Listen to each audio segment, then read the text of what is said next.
You should be seeing the Building Crossroads logo. Meg, can you just nod your head if you see that? Okay, good. So everything's working.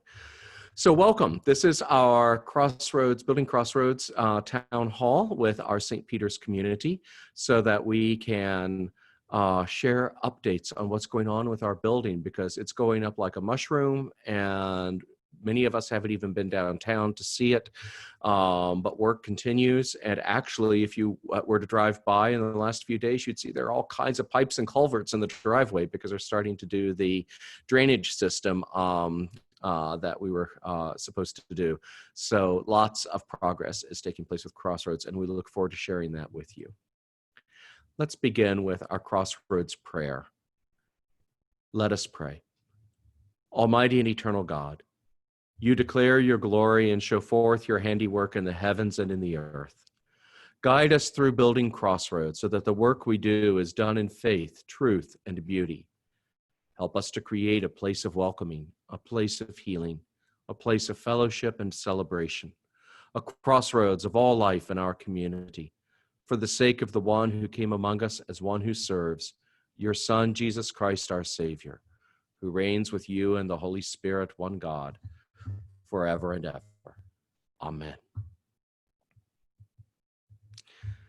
Here's our agenda, and just a word of warning, I do have a Zoom bomber in the household, my Siamese cat, so at some point I may get attacked, and she is blissfully unaware of her body, which means my water may turn over on my presentation. So we'll see how that goes. So pray for peace in the household. Here is our agenda. We're going to give you a brief overview of where we've been. We will give you updates on the building itself and a tour of the building. Then Jim Hurley will help with that, and as well as Nancy Balicki, because Nancy will give a specific kitchen update, and I know that's where a lot of interest lies. Then we will turn to Kurt Tweeten for financial updates, which Jim Price helped provide, and then to John Carroll. He and Kim Carroll have been sort of the spearhead of our fundraising team, focusing on outside fundraising, and some of you have asked about that, so we'll have a full update there. And we'll conclude with some ideas on how you can help us going forward, and we'll have some Q&A.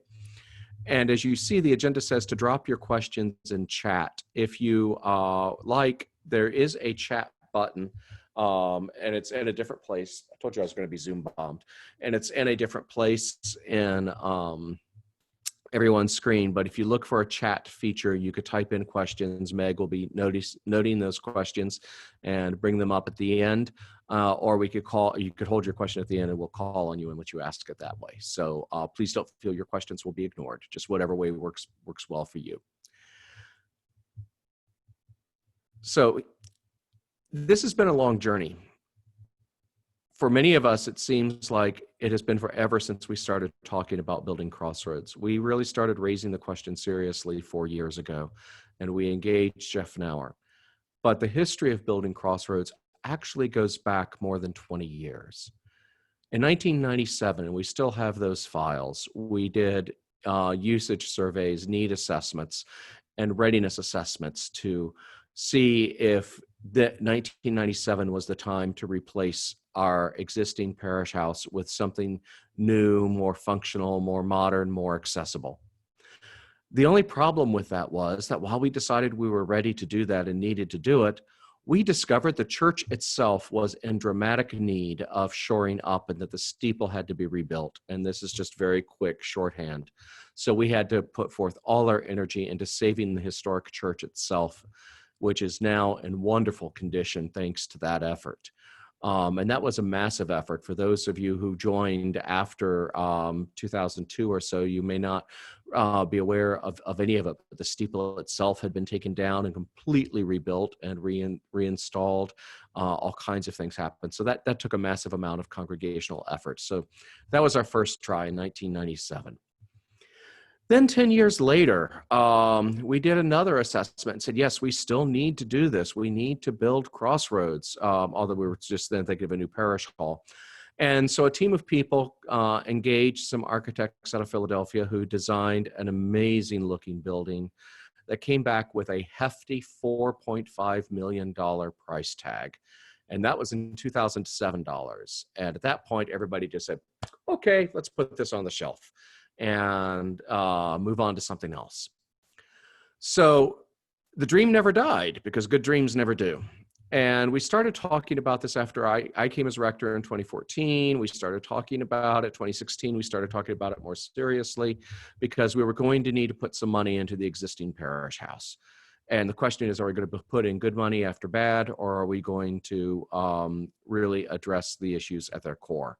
And our needs have never changed. And so we decided, we brought in Jeff Nauer, who did a congregational focus group with everyone in the congregation who was willing to share a thought. 99.9% of the congregation said now is the time to replace the parish house. It's still driving me nuts. I want to know who the one person was who said no. But 99% of the congregation said now is the time. And so from that, we developed a plan. And we used the 2007 plan as a foundation, but with some tweaks, some changes in construction method, and going to different contractors, we were able to dramatically cut the price. I mean, more than in half. As I mentioned, our needs have continued. This is an infographic of the St. Peter's engages in every day of the week over the course of the year. 13,000 meals served out of that little kitchen in the parish house. More than 10,400 customer visits to the thrift shop over the course of a year. 3,600 people attending community service meetings over the year. 2,800 people attending addiction recovery group meetings over the course of a year. Emergency housing, all the different number of overnights and people we reach out to who come in every day to be checked in and taken to their hospitality location for that evening. The number of meals our community supper program serves, in addition to the 13,000 lunches that are served by another group. And our tutoring hours, 1,100 tutoring hours in the after-school program. We realized we are the minority users of our building. We exist at St. Peter's to worship God and to be a gathering place for the whole community of all sorts and conditions of people and all needs and places of their lives. And our ministries touch people in many different ways. And that's why we call this project Building Crossroads, because we are at the crossroads of life in Freehold. So we wanted a building that would fit into our historic campus and be a pleasing addition to the Freehold Borough community. And this is where we are today. We are getting there. A large parish hall with room for 150 people that's accessible by elevator, and that is a beautiful, attractive space to be in. And there it is today. Just needs some drywall and tables and a little bit of flooring, you know? And our kitchen, a state-of-the-art kitchen that's big enough for people to move around in, that caterers can use for special events, that can truly prepare the healthy meals that we serve our community in this wonderful, bright, well-lit space overlooking our campus. And meeting rooms downstairs, 6 different meeting rooms in different configurations, different sizes, different purposes, that will have opportunity for the latest audiovisual equipment. There'll be attractive, comfortable space to meet in. No more climbing up to a room on the top of the stage that has paint chipping on the walls and whatnot. You know, just a place that is available for, be it a small group Bible study or a medium-sized presentation or a boardroom meeting for our nonprofit groups in the community. And here's one of those rooms today. And this is where we are with the campus right now. You could see how Crossroads fits onto the campus, and it's a nice blend that goes from the rectory to the church. And while the holly tree is in the way, if you see the cupola, I think that's the term for it, over the entrance of Building Crossroads, it matches the tower over the chapel. And so we've worked really hard to make sure that all of this blends into our campus in a wonderful addition. What I want to do right now is to share with you a video tour, and I have to switch to a different program to do that. That's not the program. Okay, so let me go back to sharing screen. Now that I have the right program up, and QuickTime Player for the Crossroads tour. So let's see where we go here. I'm going to stop sharing for a second because I did not see this setting to make sure the audio was enabled. And do you have instructions on how to make sure that I can enable the audio? There's a click button at the bottom, so when you are picking which program, make sure that that's clicked. Oh, there we go. Share computer sound, optimize for share video clip. I did a test run with this yesterday and it worked. Okay, here we go.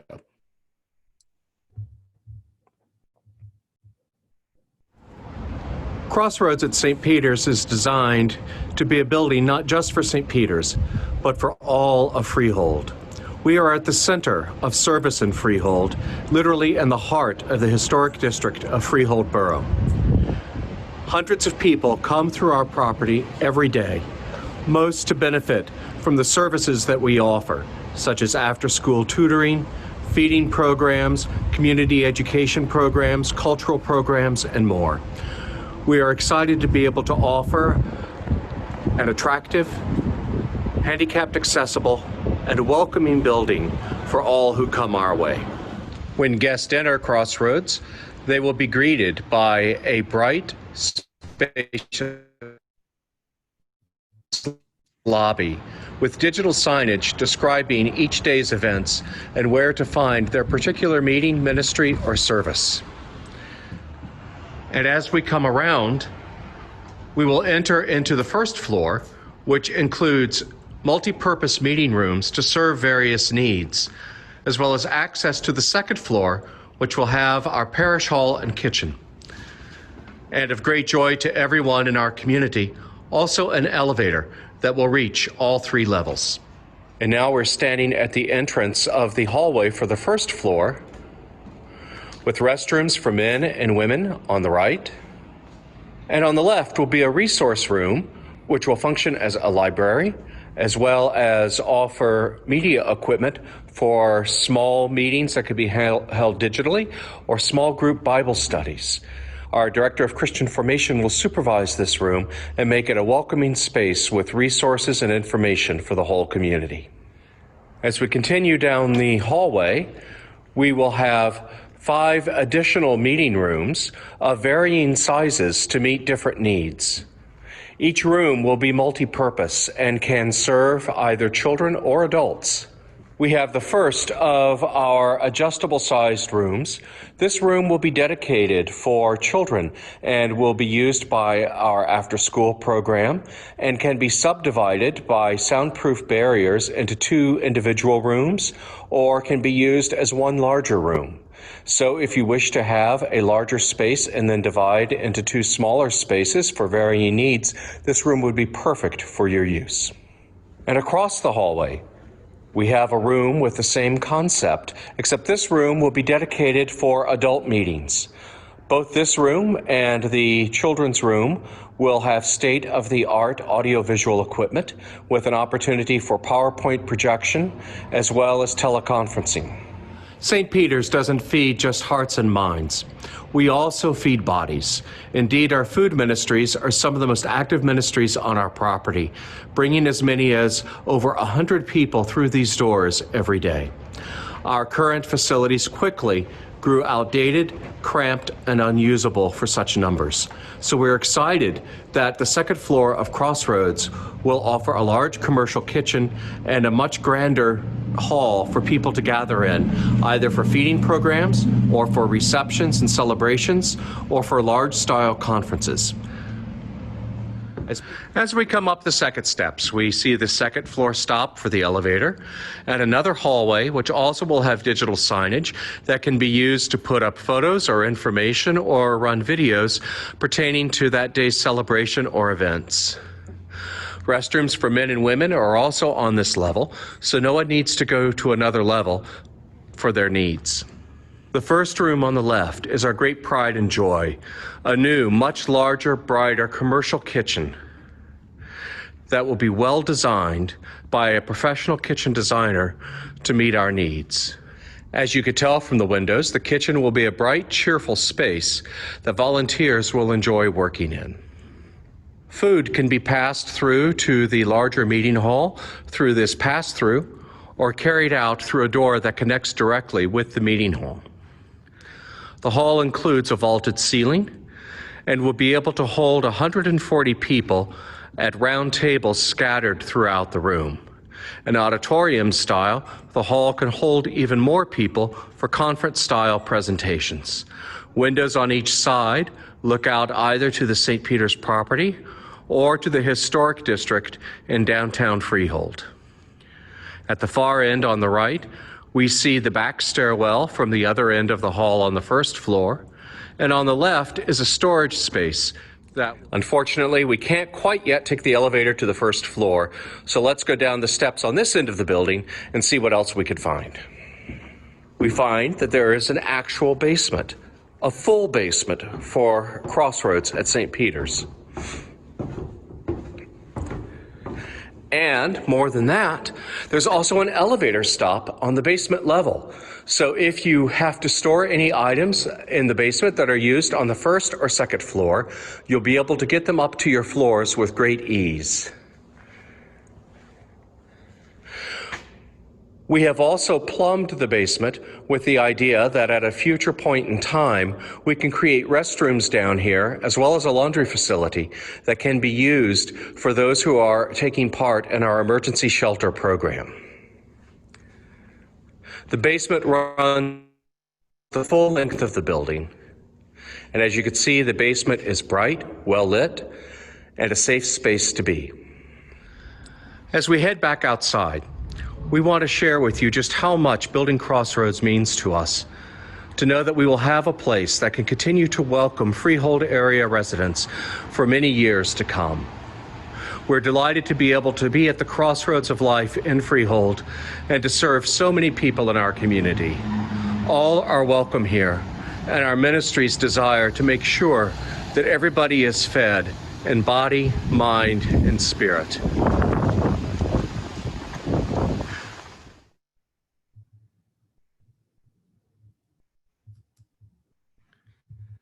So that's our building.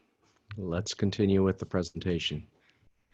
I saw some applause going on, yes. Okay, so Jim Hurley, you are up next. Let me slide active here. Current building status. Let me see. I don't know if you're muted or not. I am muted. Okay, there you go. I can hear you. And give it a whirl. All right. Good morning, everyone. I have a statement from Jim McCrite. He is the driving force behind this building, keeping everything running and doing an amazing job. So here's what we have.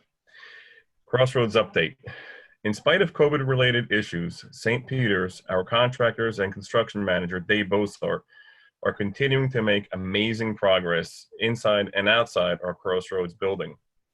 Our kitchen team has moved way ahead with selection of appliances, and we have retained a contractor to install all required hoods and exhausts for appliances, stove, and convection ovens.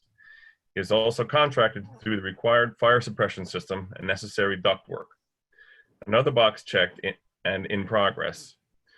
Required plumbing work is in place. Our rough electrical work is done, just as would be in a new home, except that we fall under commercial guidelines. Data and telephone lines are in, as are lines to provide usual visual presentations via TV.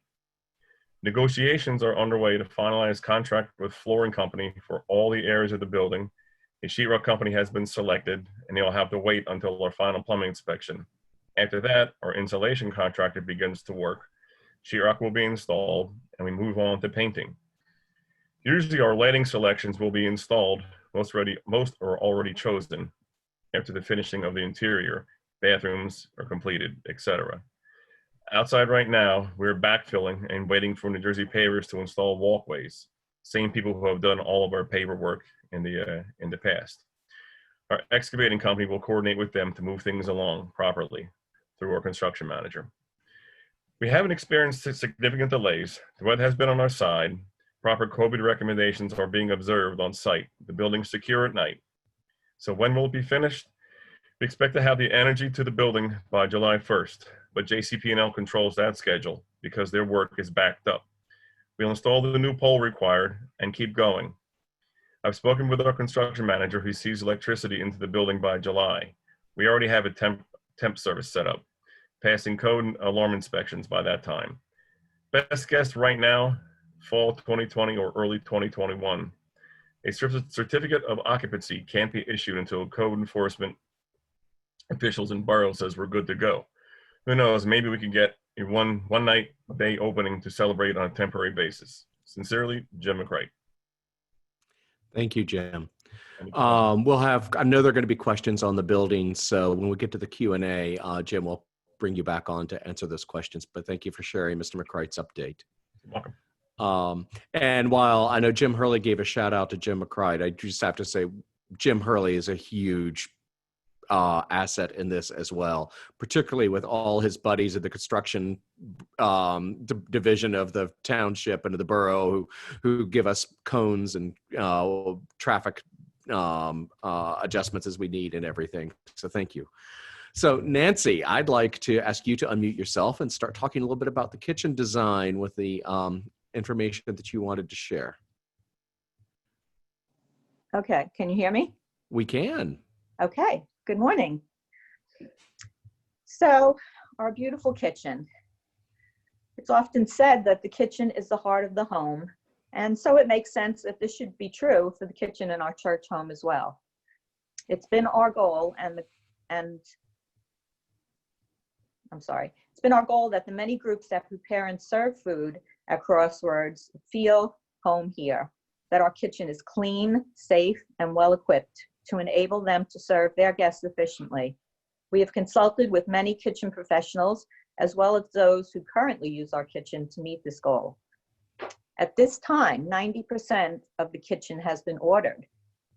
Cabinets, countertops, a stainless center island with a preparation sink, triple sinks, a hand washing sink, commercial grade appliances, including a dishwasher and a convection oven, as well as a safe fire suppression system for both hoods.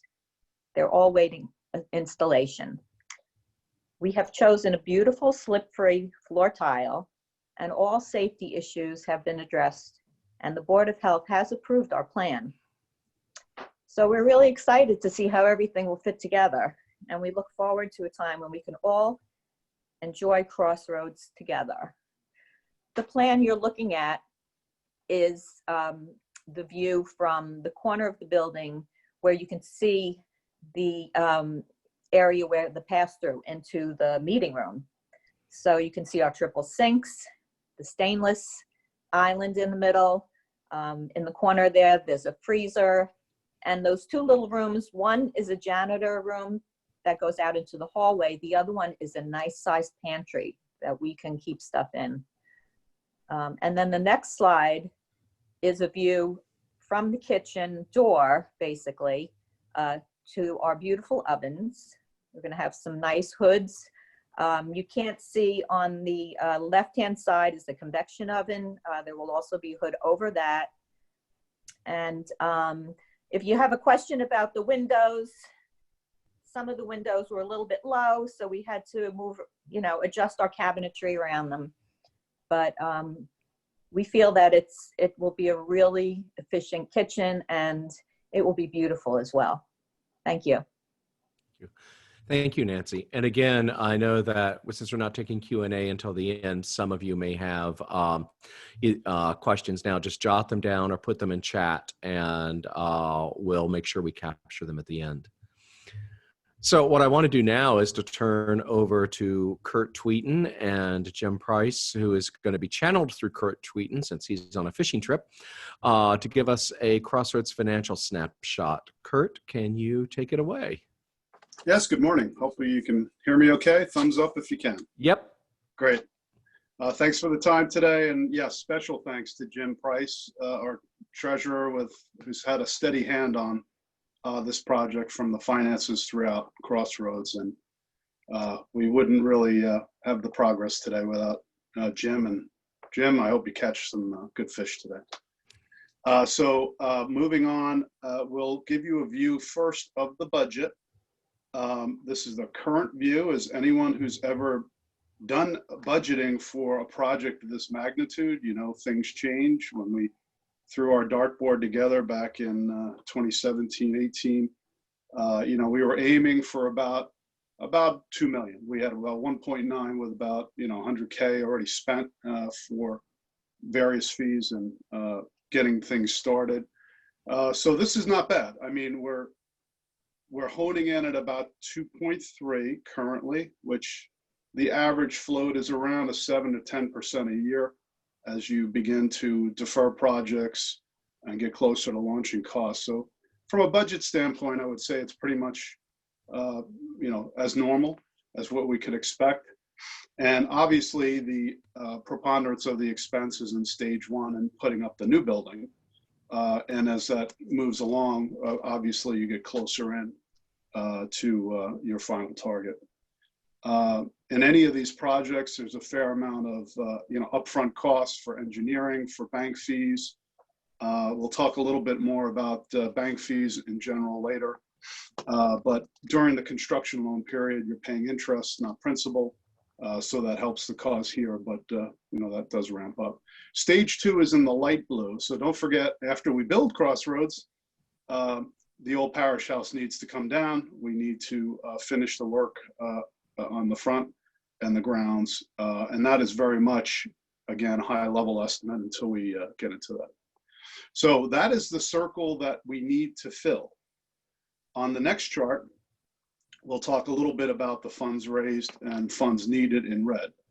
So I'd look at this chart in two ways. You know, out of the 2.3, everything outside the red is where we are today. And that's pretty good news that we've covered about, you know, 40% of the needed funds to date.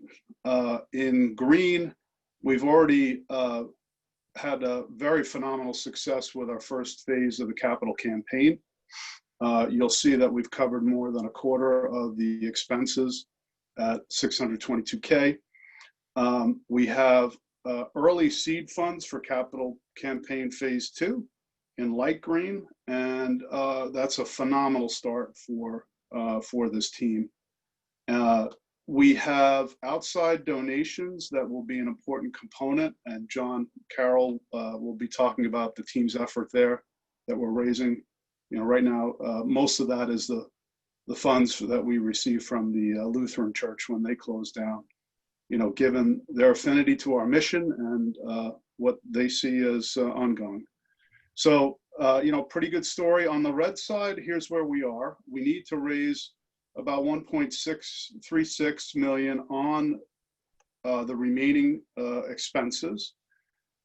In order to continue to proceed, obviously we have a construction loan of $1 million. We have about 800K of that drawn. And we expect to be able to fill the gap between funds raised and construction loan to continue the project.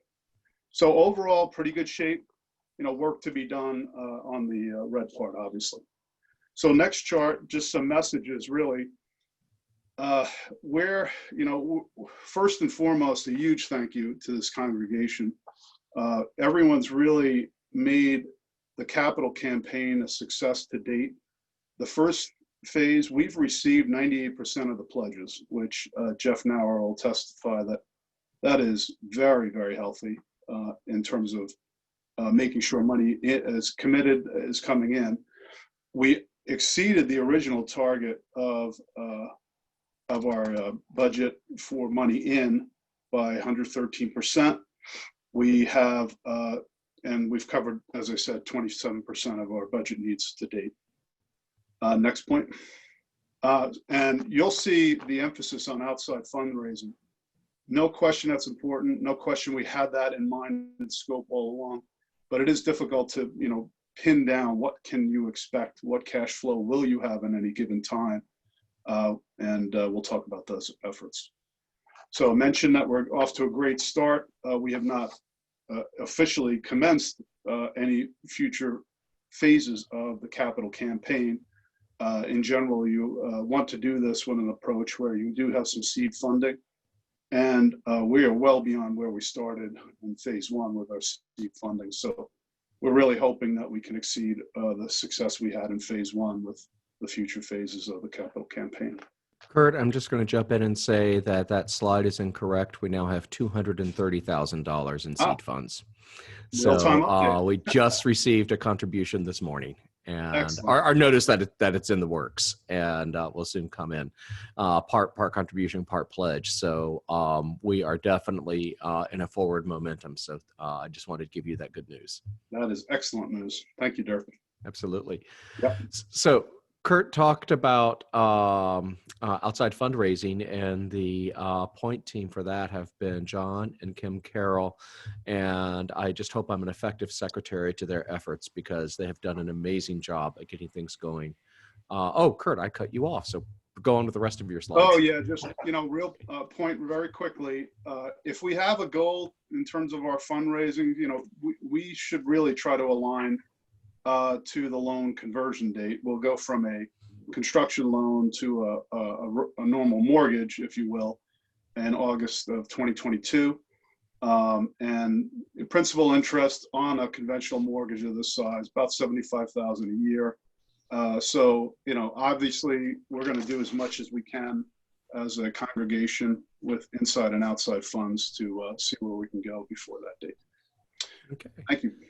So thank you, Kurt, and we'll just give Kurt kind of a wave of applause for his efforts. And I'm going to turn it over to John Carroll. Okay. Well, good morning, everybody. Good morning. Yes, those are some big numbers on there, and I think the last statement Kurt made is most important, that it's not all on us, that there is a significant amount of opportunity outside of the congregation to raise money, and that's what we're talking about on this section. So the outside fundraising team got together back in the fall. It's a small group, but a passionate group, so we are doing everything we can. We got together and really spent the initial part of our time just figuring out a process and trying to get ourselves organized, because we knew as it started to grow, it would get bigger and bigger and more complex. So we spent a lot of time just sort of getting our ducks in a row, figuring out how to track everything. And I think it's gotten us off to a better start. Obviously, COVID-19 has been a setback for us. We can't get together in person. I have a lot of secret drop-offs at Father Dirk's house that dropping off things for him to sign. So it certainly has slowed us down, but I think we've got a process now, as everybody else does, of a new normal that we will be working through. When we started this, we identified 4 key sort of areas that we wanted to focus on as far as fundraising. Some of them are sort of kind of within the church, but not, and the other ones are completely outside the church. And they were these 4 you see on the screen right now: former members, family memorial, grants, and major donors. I want to walk through each one just so you know what we're talking about.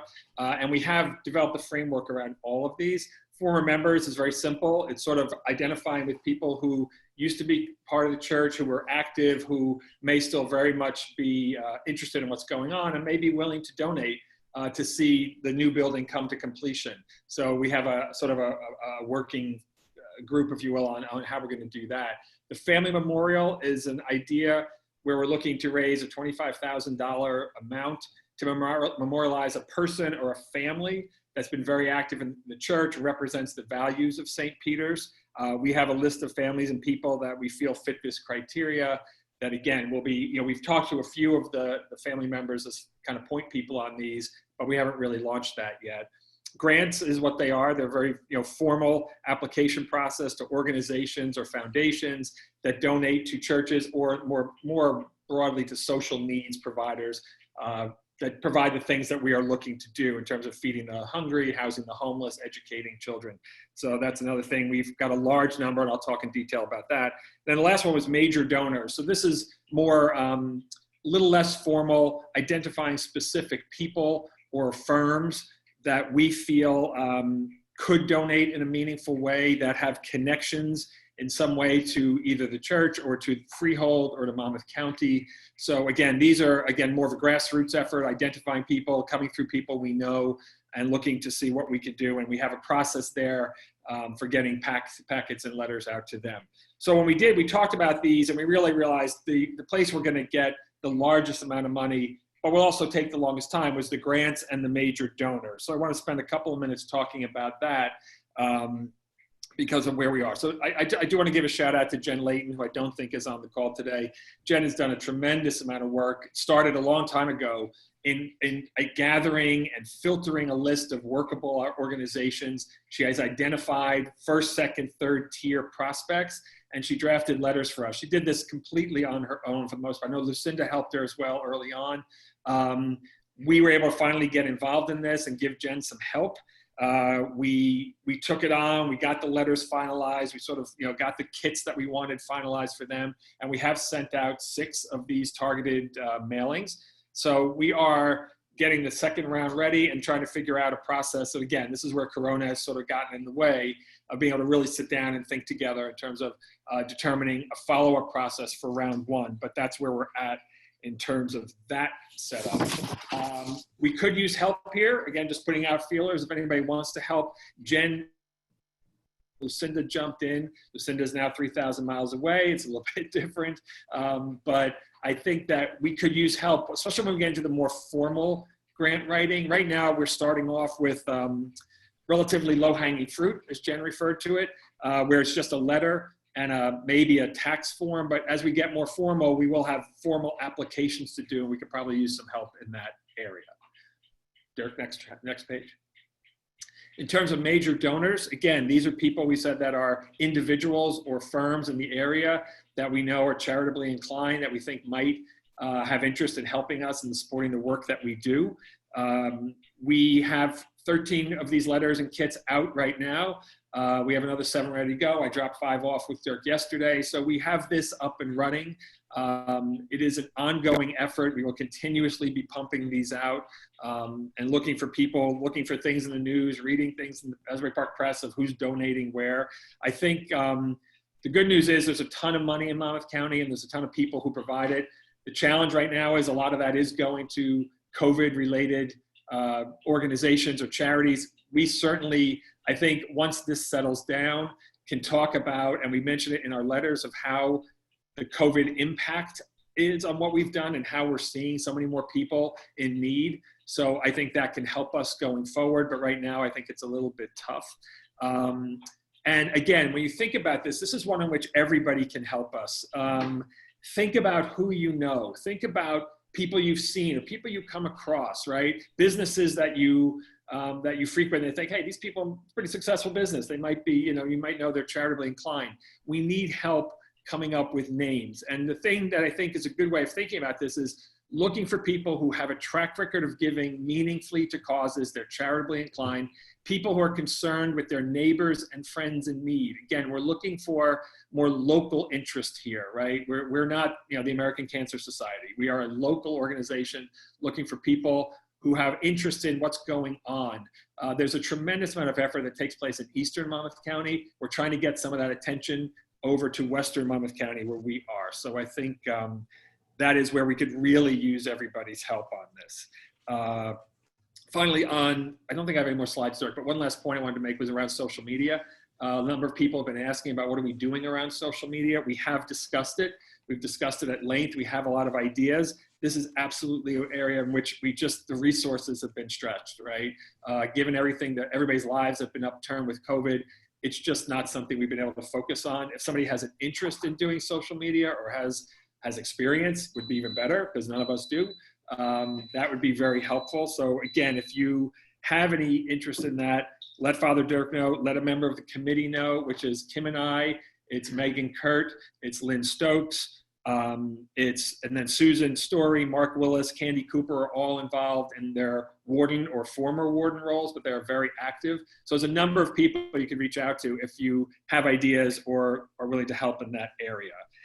So again, at this point, we have a good process down. We have a good workflow for the major donors and the grants. We will continue to focus here. As we see, that's where we really can see the needle move. Once we start to get that really up and running, we feel comfortable and maybe we start getting some wins, we'll start focusing more on the outside, the former members and the family memorials to get that launched as well. So that's it. So Father Dirk, I'll turn it back to you. Thank you, John. I really appreciate it. A big wave to John, too, for all his hard work and success for us.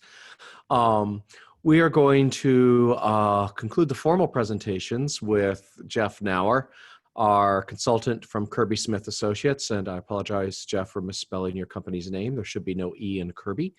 And so, Jeff, if you want to unmute yourself and share with us a phase one recap of our capital campaign and what we should look for with phase two coming up.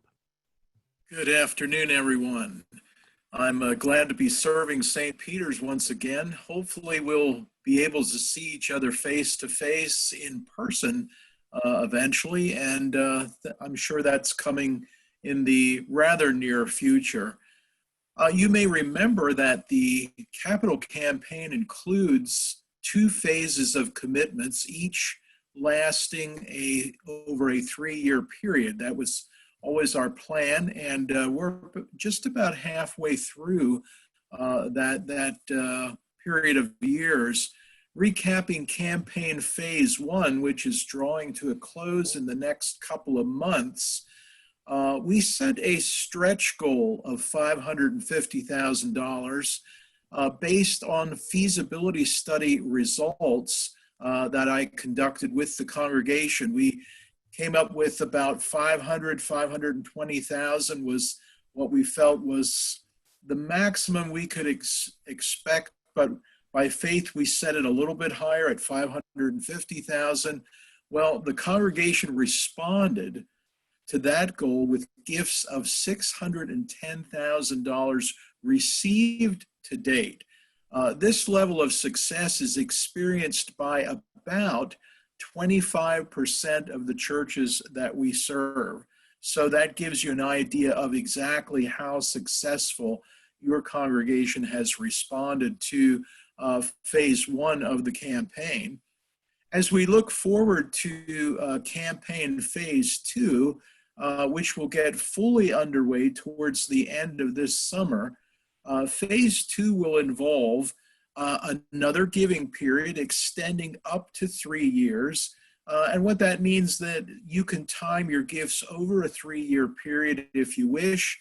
Although we found in phase 1, many people used less time than the 3 years, which helped the cash flow of things. So again, that's entirely up to you. You will have options to time your giving to take potential tax advantages.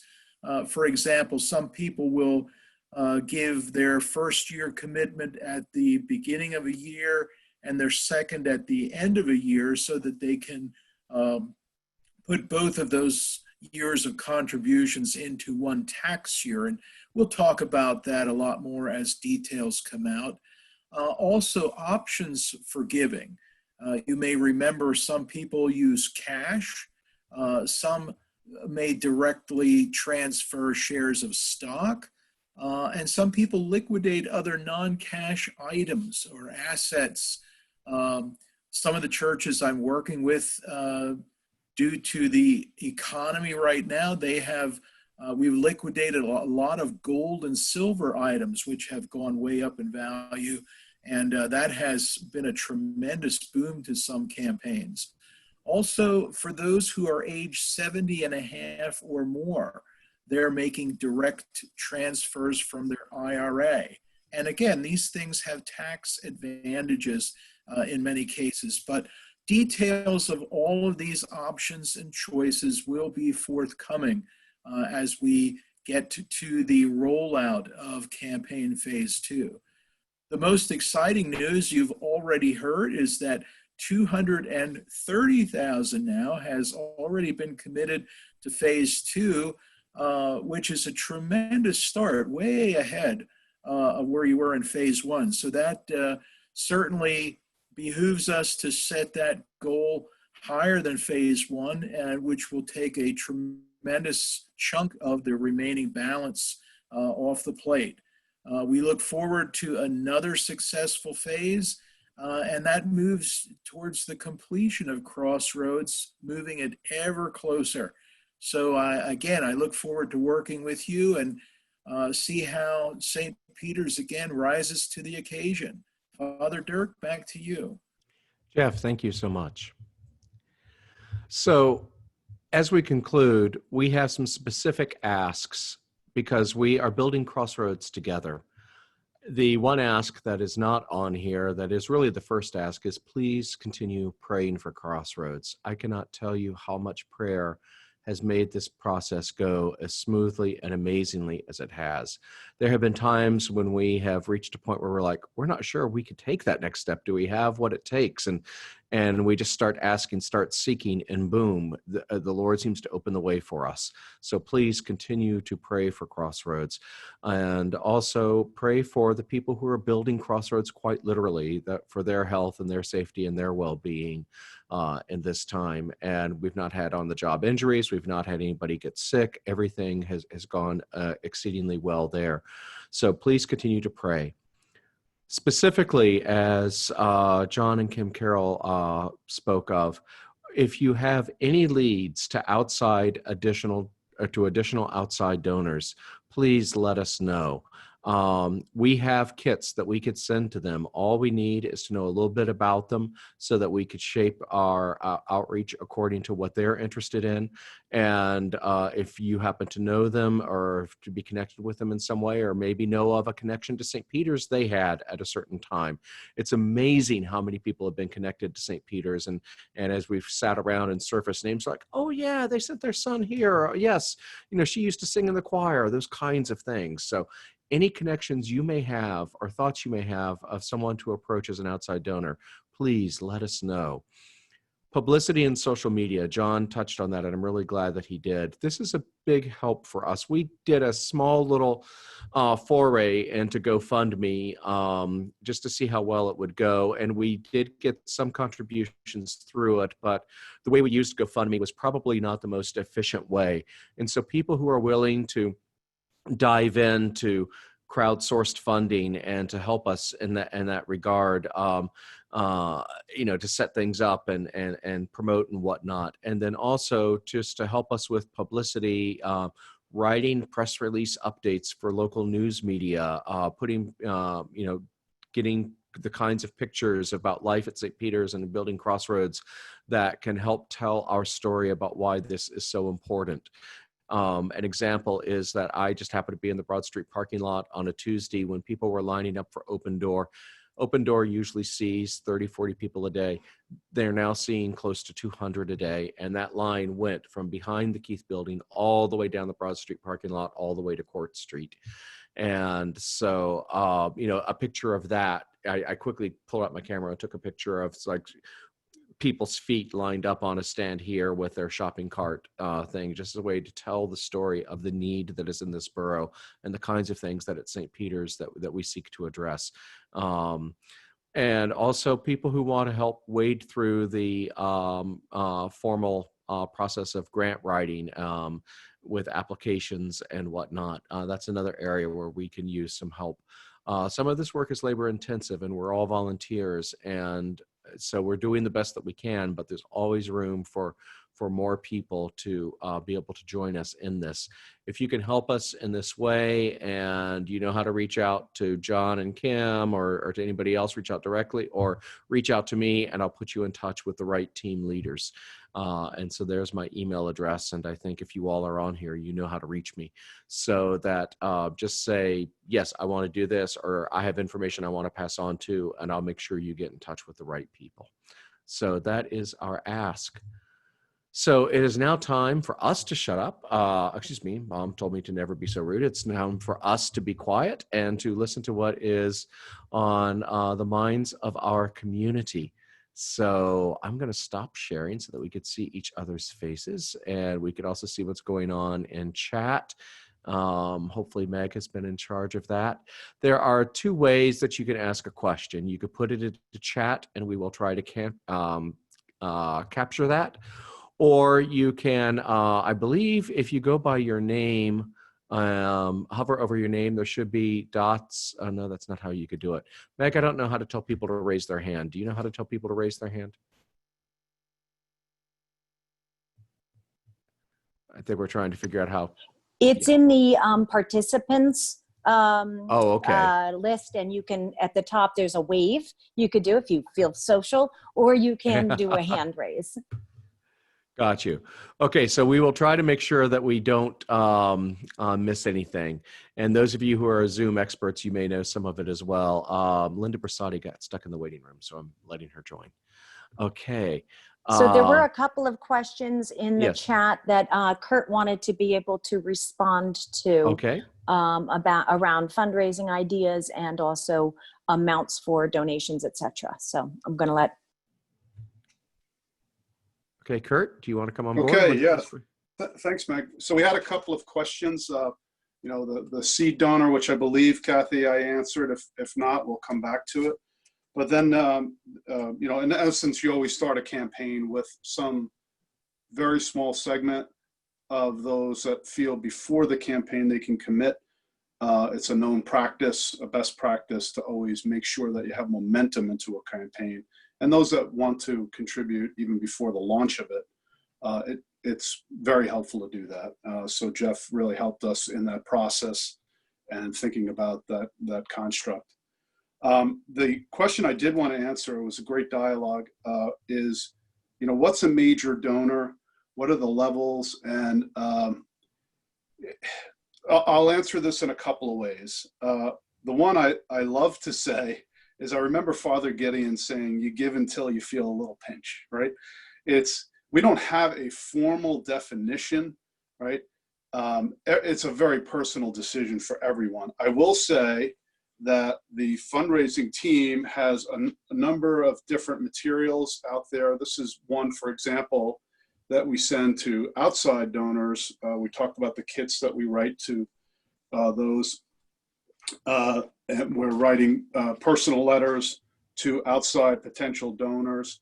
And in there is there's a definition of different levels of giving, right, and different levels of recognition for outside donors. So if the question is for what's a major donor, what would they be expected? You know, we're trying to target, you know, anyone who could give, say, 25,000 and above in this outside donor reach out. So somebody that shows a pattern that they've given at those levels in the past. As we start this, obviously we're working our way down for the one person that might write a check for $1 million and to you know, those in the $200,000 to $100,000 category to, you know, those doing a $50,000 contribution. So that's kind of the framework we have for outside donors.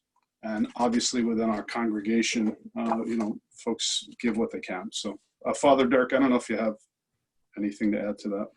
No, I just want to make sure. I think Kathy Wall had asked about explaining what seed donation is, and that's our seeding the campaign. And Kathy, I think Kurt may have touched on that, but just to double check that these are people who have, we reached out to who gave to the first campaign, and we've just asked if they were in a position to go ahead and pre-pledge, as it were, for the second campaign. So that gets us going a bit ahead. So it's seeding the growth, I guess, is a way to think about it. Lucinda asked a building question. Jim Hurley, I don't know if you or Nancy Balicki are the one who wants to answer this about repurposing the range from the old kitchen. Nancy, why don't you address it since you're the one who's doing the kitchen work? Okay, yes, we spoke to the place that we bought the appliances from. When he came to measure for the appliances, we brought him over to the parish hall and he looked at it and he felt it wasn't worth anything. He did say that if we would like to donate it somewhere, you know, that would probably be our best option. The only problem is getting it out of the building.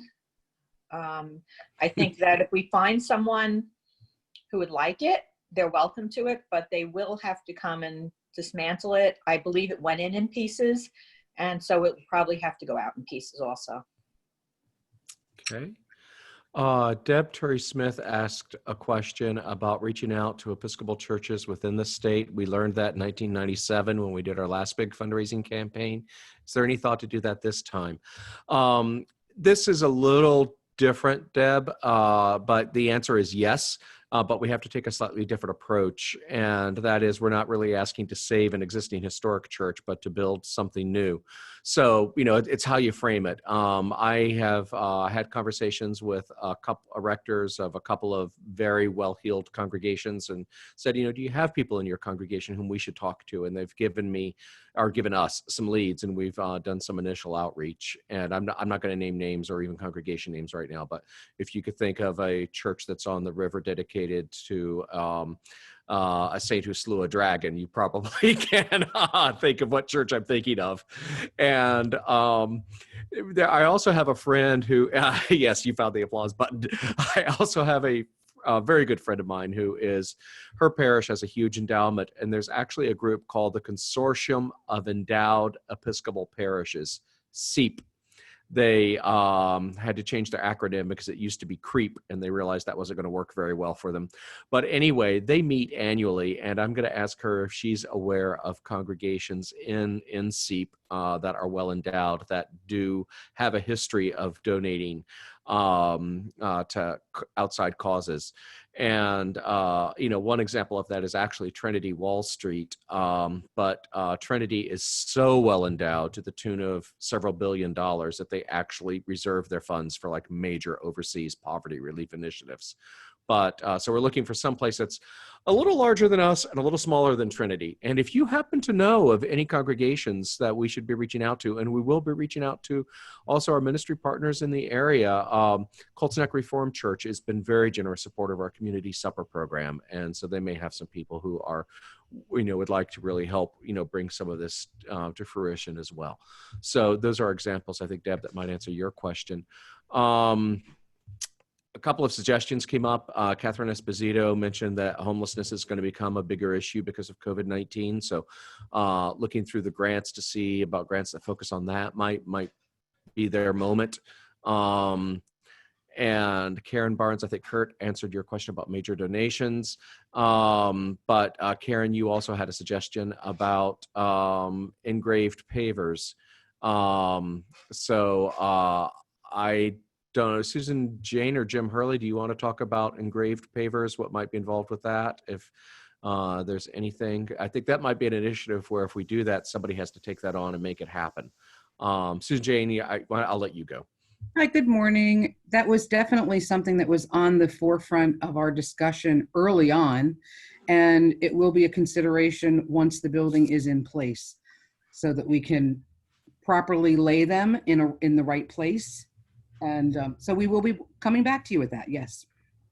And if you want to help us with that, then yes, please come speak to us. And I got a note that I think John and Kim Carroll had their hands raised. Kim, you addressed it. Thank you. Oh, great. Okay. So other questions that we need to know about, if we missed anything in chat, or is there anything that needs to be asked, if we're not noticing you, you can always mute yourself and say me.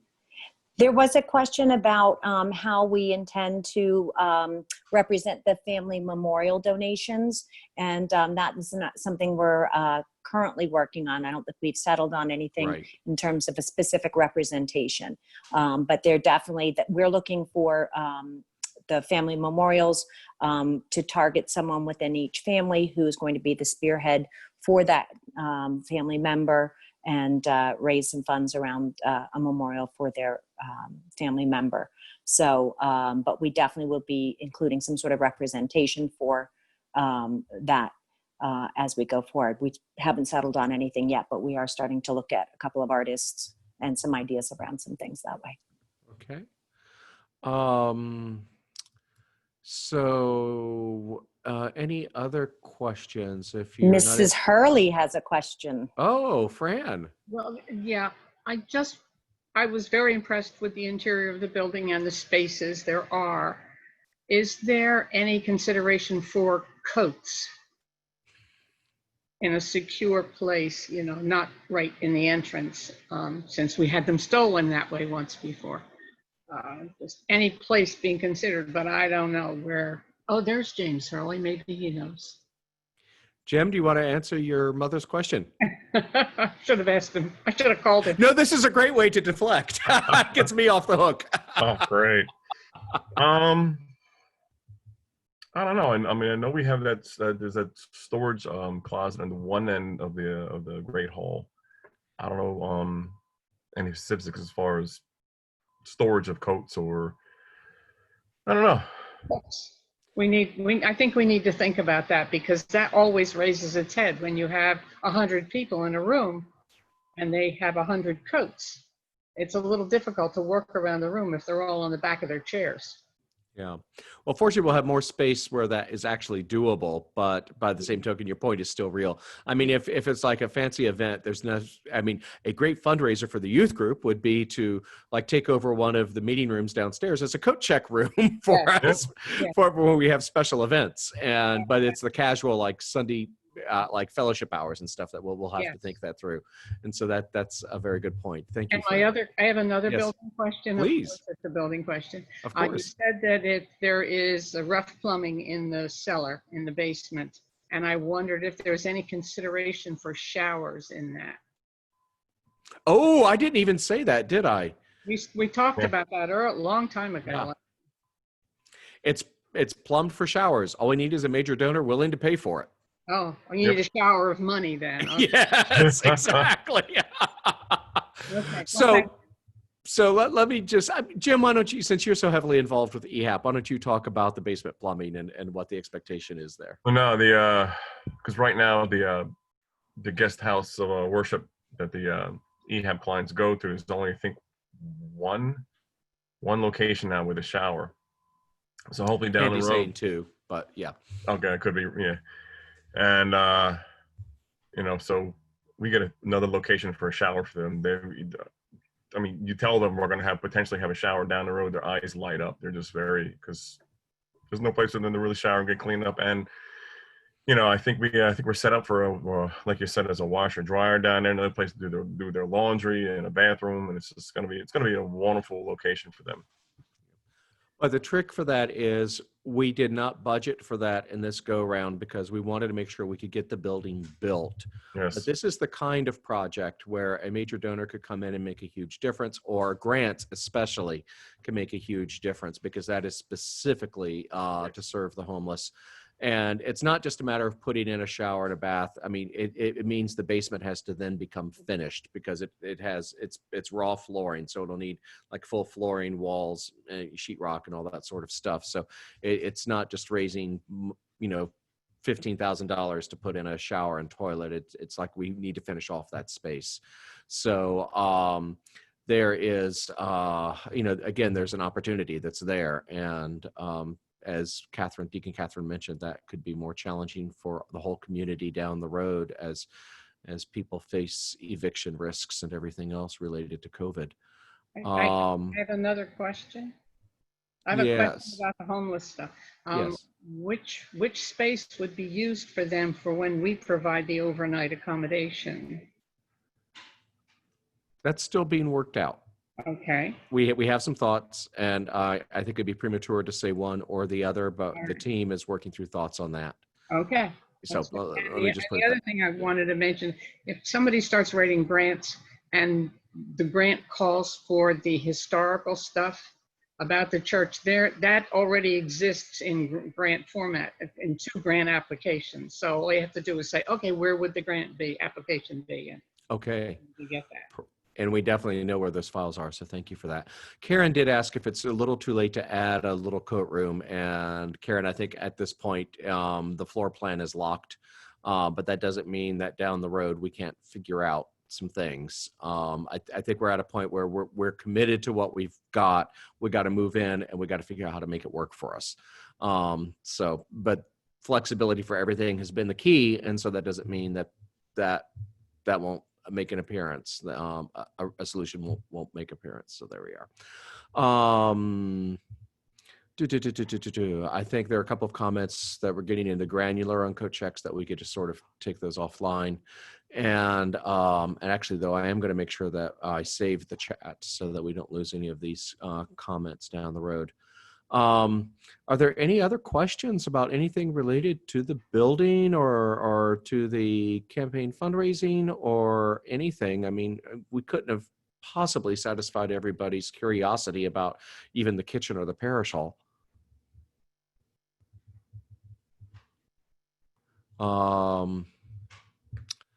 Okay, I'm stunned that we seem to have satisfied everyone's curiosity.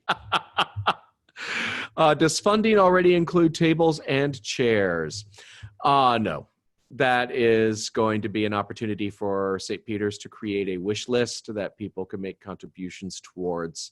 I think that we wanted to be in a place where we could get this building going and move over what we perhaps, on a temporary basis and then replace as we go along. I will say that our funding does include the basics of like doors and toilets and walls and an allowance for paint and flooring and those kinds of things. So, our budget includes completing the building, but it doesn't necessarily include all the furnishings. There are a couple of areas we did dedicate. There's going to be some build outs in the library that the son of previous rector, Kirk Tibbett, is going to be doing for us. And there's going to be some other, of course, the kitchen was fully budgeted out. Let me see. I don't think I'm seeing anything else pop up in chat. Is there anything that anybody wants to say for the good of the order then? I guess, I just want to ask a question is, are we going in the right direction with you guys on this? I mean, did you like what you see? If there's anything we need to hear on that, let us know. But because we could be in this building in 6 months or so if everything goes well. Let me see. I see a couple of thumbs ups. Okay. And a lot of people have their cameras off, so I can't read facial expressions. Then I just want to a list of people who deserve the first ride in the elevator. say that again, Fran. We do have a list of people who deserve the first ride in the elevator. And it's going to be a large enough elevator that we could put several people in there. And if we have to socially distance for the first elevator ride, we'll just keep going up and down until everybody gets their chance. But I can assure you, Roberta Skank and perhaps a former building manager and maybe a couple of other people are going to be on that first elevator ride. Maybe even just as a test run before it's even open to the public. We'll just say, come over and give it a go. That could be a new fundraiser. That's right. That's right. I like that. Bite your tongue. And I'm already convinced that we're going to sell off the sledgehammer hits on the old parish hall at $100 a pop. So that will help fundraise taking down the old parish hall. People have already lined up for that. Then anything else?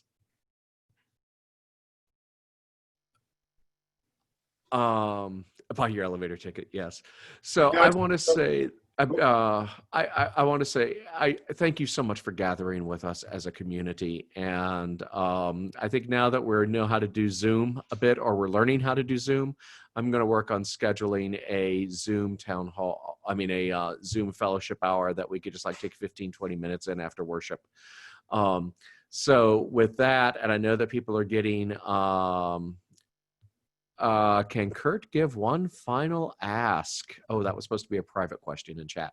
So yes, Kurt, you can give one final ask. I never silence Kurt. I have learned that. Oh, I wasn't prepared to ask, but let me whip it one up. Yeah.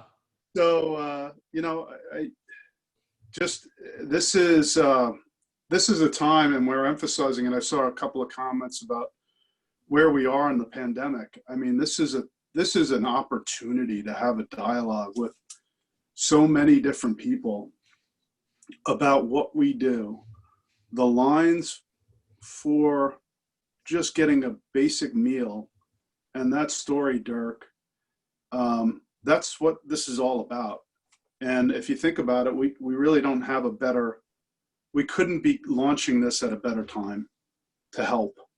And I think we just all need to emphasize that message and think about who's really going to care about that, because we do need help to get this done. And that's a very strong, profound message. And I just think as we put these videos out, powerful, to include that message and get that message out. And then, of course, being on the finance team, giving earlier is better. We are in the point right now where obviously we're in the heavy spend mode of the project.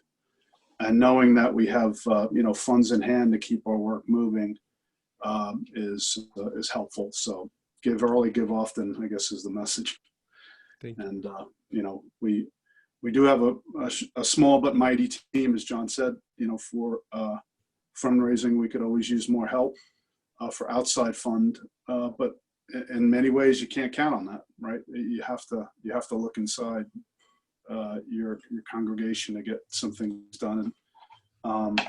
So again, the message I think that you shared, Dirk, about what's going on and the reality now of helping in the community more than ever is powerful. We need to share that.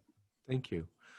Well, that's the Crossroads prayer, a place of healing, a place of restoration, a place of celebration, a place of service. It's all those things we want to do. So I'm going to give you all a round of applause because you're the ones who've made Crossroads happen. Your ideas, your passion, your commitment, and it's just incredible. I mean, we broke ground at the end of September last year, guys. I mean, sorry, I shouldn't use such language. We broke ground at the end of September, everyone, and it's like what, 9 months later, and look at where the building is. We have forever changed the way that St. Peter's is going to be in the community, and now we just live into that reality. So with that, I'm going to say a thank you. I am going to give you all a blessing, and then we could go on with the rest of the day. I hope you get to get out and enjoy the weather. I hope you get to be safe. I hope you get to be with people you love, and also just know that we are going to get back together as a community, and I have a team of people who are starting to work on that. And we know that it's going to be a slow dial up of how we get back together, but we will get back together. And God is working through all of this to give us what we need to do. There is one hand raised from Mira before we go. So Mira, would you like to ask your question? You have to unmute yourself. Or I'll unmute you. There you go. Oops. Mira won't let me unmute her. Okay, I guess that's Mira. And Gail had a final comment in chat. A focus on how the work at St. Peter's Church will help with recovery from COVID-19 will be key as well. And so Gail, thank you for that, for helping us to realize that we need to frame our question, our message in that way is to not look at where we were 3 years ago, but look at where we are now. So with that, I am going to give a blessing and let us go. The Lord be with you. May the grace of God,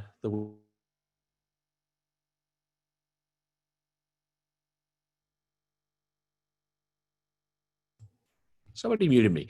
May the love of God, the wisdom of God, and the grace of God strengthen you to be Christ's hands and heart in the world. In the name of the Father, and of the Son, and of the Holy Spirit. Go in peace to love and serve the Lord. Thanks be to God. Thanks be to God. Bye, everyone. Thanks for the